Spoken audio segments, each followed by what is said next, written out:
أعوذ بالله من الشيطان الرجيم. بسم الله الرحمن الرحيم. إن الذين يكتمون ما أنزلنا من البينات والهدى من بعد ما بيناه للناس في الكتاب أولئك يلعنهم الله ويلعنهم اللاعنون إلا الذين تابوا وأصلحوا وبينوا فأولئك أتوب عليهم وأنا التواب الرحیم. اللہ تعالیٰ نے ارشاد فرمایا، بے شک وہ لوگ جو چھپاتے ہیں ان چیزوں کو جن کو ہم نے نازل کیا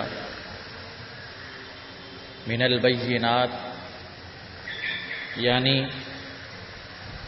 واضح چیزیں اور ہدایت کی باتیں،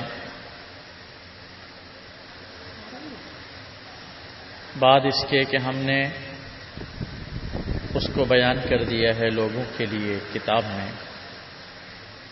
یہ چھپانے والے وہ لوگ ہیں جن پر لعنت کرتا ہے اللہ، اور جن پر لعنت کرتے ہیں لعنت کرنے والے،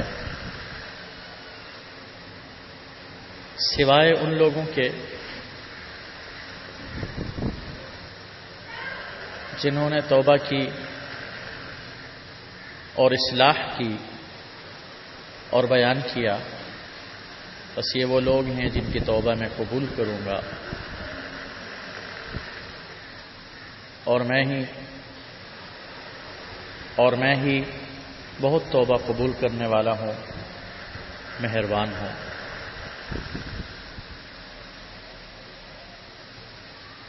یہودی علماء نے آیت رجم کو چھپایا. تورات میں زنا کرنے والے مرد و عورت اگر شادی شدہ ہوں ان کی سزا بھی رجم تھی، سنگسار. جب ان سے پوچھا گیا تو انہوں نے اس کو چھپایا. اس پر یہ آیت نازل ہوئی.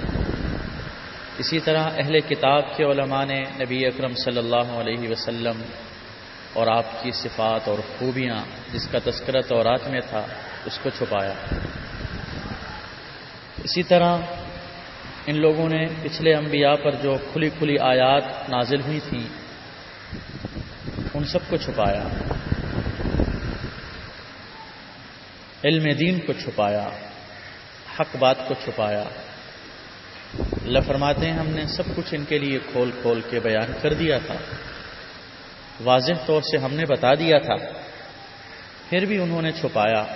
ایسے چھپانے والوں پر، علم دین اور حقائق اور سچی باتوں کو چھپانے والوں پر اللہ کی لعنت ہے، اور دیگر لعنت بھیجنے والے بھی لعنت کرتے ہیں. دیگر لعنت بھیجنے والوں سے مراد فرشتے ہیں اور انسان ہیں، دیگر مخلوقات ہیں.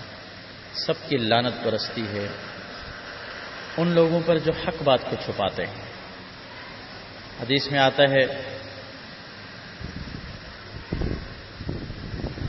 کہ جس نے کوئی ایسا علم چھپایا جس کے ذریعے اللہ تعالی دینی معاملات میں لوگوں کو نفع دیتا ہے، لیکن کسی نے اس کو چھپا لیا، نہیں بتایا، قیامت کے دن اللہ تعالیٰ اس کے منہ میں آگ کی لگام لگا دیں گے. تو حقائق کو چھپانا، دین کی بات کو چھپانا، سچی بات کو چھپانا بڑے خطرے کی بات ہے. پھر فرمایا الا الذین تابوا واصلحوا وبینوا، ہاں وہ لوگ جنہوں نے توبہ کر لی، یعنی جو وہ چھپا رہے تھے حق بات اس سے انہوں نے رجوع کر لیا اور لوگوں کے سامنے حق بات کو بیان کیا. وَأَصْلَحُوا وَبَيَّنُوا کا معنی یہ ہے کہ جس حق بات کو انہوں نے چھپایا تھا اس کے نتیجے میں لوگ دین حق سے دور ہوئے، اب وہ توبہ کر کے اس کا تدارک کریں. جن لوگوں کو انہوں نے گمراہ کیا تھا اب انہی لوگوں کو وہ اسلام کی طرف دعوت دیں اور ان کو بتائیں کہ ہم نے تمہیں حق بات سے روکا تھا، حق بات یہ ہے جو اب ہم کہہ رہے ہیں. ہم نے تحریر کی تھی، ہم اپنی غلطی کا اعتراف کر رہے ہیں۔ دیکھیے، ایک آدمی اگر 100 بندوں کے سامنے کوئی غلطی کرے، کسی پر بہتان لگائے، غلط دینی بات بتائے، غلط مسئلہ بتائے، بعد میں اگر وہ توبہ کرتا ہے تو اس توبہ کے لیے بھی اس کو اسی طرح کا اعتراف کرنا پڑے گا سب کے سامنے آ کر۔ 100 لوگوں کے سامنے جس طرح اس نے غلط بات کی تھی، اب 100 لوگوں کے سامنے ہی اس کو توبہ کرنی پڑے گی، اس کا تدارک کرنا پڑے گا، جو غلطی کی تھی اس کو صحیح کرنا پڑے گا۔ یہ ہے، یہ نہیں کہ آپ غلطی کریں 100 کے سامنے، بہتان لگائیں 100 کے سامنے اور توبہ کرنے کے لیے اکیلے مصلی میں بیٹھ کے توبہ کریں، نہیں۔ غلطی کا اعتراف، مثال کے طور پر آج کل میڈیا کا دور ہے، social media, electronic media, print media, مختلف لوگوں کا واسطہ پڑتا ہے، سوشل میڈیا سے تو ہر ایک کا واسطہ ہے۔ اب کسی نے کوئی مثال کے طور پر ٹویٹر پہ، فیس بک پہ، واٹس ایپ پہ کوئی ایسی پوسٹ ڈال دی جو بالکل غلط تھی، کسی کی پرسنل ذات، کسی کے ذاتی اس کے حوالے سے کوئی بہتان یا تہمت یا کوئی غلط چیز تھی۔ اب کل کلا اس کو پتا چلا کہ مجھ سے غلطی ہو گئی، تو توبہ کرنے کے لیے وہ اسی طرح کی اس کو سب کے سامنے پھر اظہار کرنا پڑے گا کہ میں نے جو کہا تھا وہ غلط تھا، الزام تھا، بہتان تھا، جھوٹ تھا، غلط بیانی تھی، مجھ سے غلطی ہو گئی ہے۔ اسی طرح اگر کوئی ٹی وی پر آ کے بیٹھا ہے، اینکر ہوتے ہیں اور بھی لوگ ہوتے ہیں، وہاں پر آ کے کوئی غلط زبانی کرے، بد زبانی کرے، غلط بات کرے، کل اس کو اپنی غلطی کا احساس ہو تو اس کو معافی اور توبہ بھی اسی اسٹیج پر آ کے کرنی پڑے گی، اسی جگہ پر آ کے وہ معافی مانگے اور اپنے گناہوں کا اظہار کرے کہ مجھ سے غلطی ہو گئی۔ یہ ضروری ہے، یہ لازم ہے، اس کے بغیر کوئی چارہ نہیں ہے۔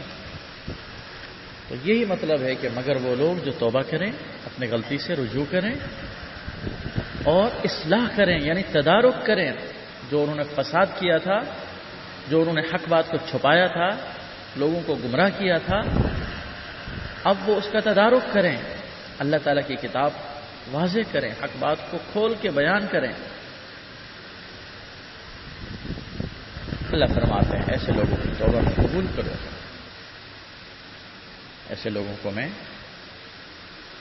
ان پر رحم کروں گا، ان کی غلطی کو معاف کر دوں۔